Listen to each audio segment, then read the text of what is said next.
So I'm going to give it a shot. Normally we do up our dogs in the sunroom. I didn't want to do that this time because I have to regulate the temperature in here, and with everything going on with my head, I didn't think I'd be able to I didn't want to stress myself out, so we were going to do it in the dining room. But Jess keeps coming to the door here, and so I want her to be comfortable because I don't want any complications. It does look like we're starting our panting, and so it could be a very long night. I'm just praying that my head holds out. It wasn't a very good day for me, vertigo wise, but right now I'm good, and maybe it's the adrenaline. So I have a call into my doctor for she had prescribed me some medicine, and I don't like taking medications, and so I didn't know what it was going to do to me, and I'm trying to video you, Missy, so they can get an idea of what a dog looks like when they're just about to be in labor.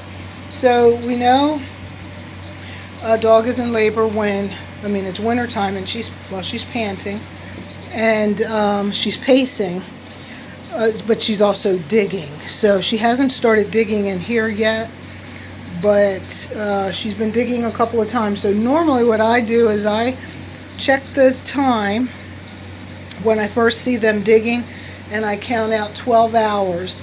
And that is not scientific at all, but it seems to work for me.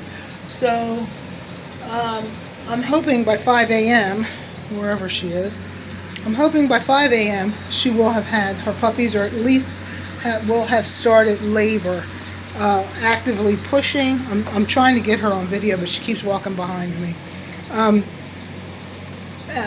Hopefully by 5 we'll have a show of at least a pup by then. So it's going to be a long night. I'll be up all night.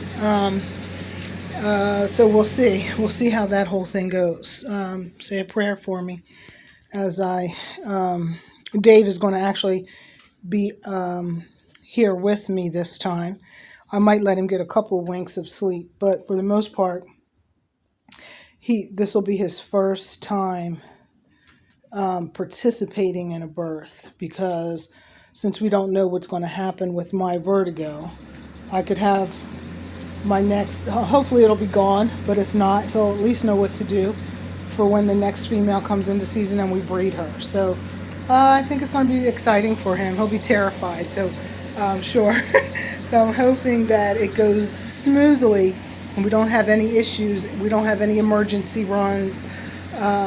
All the pups come out, nobody gets stuck, all that kind of a thing. So yeah, you can go in the box if you want. I'm not going to lock you in. Do you want to go in the box? I'm going to see if she's going to dig. So what I do is I normally cover the carpet. All of this stuff that you see, the plaid here, and these, I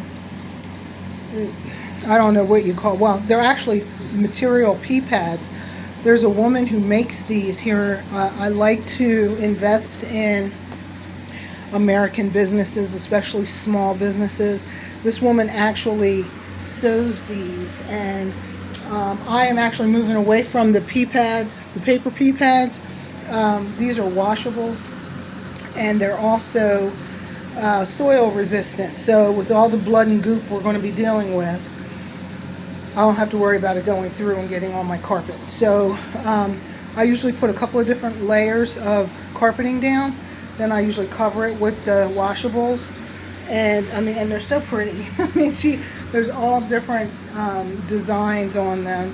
And then I will lay out, usually the dogs know, I don't know why my camera just went blurry.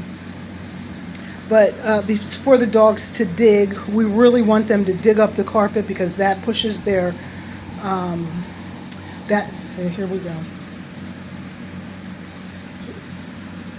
So she was going to dig a little bit. I'm not quite sure on my camera. Let me pause for a minute. We want them to dig and pull on the carpet, because that helps them to push, and it also helps with their contractions.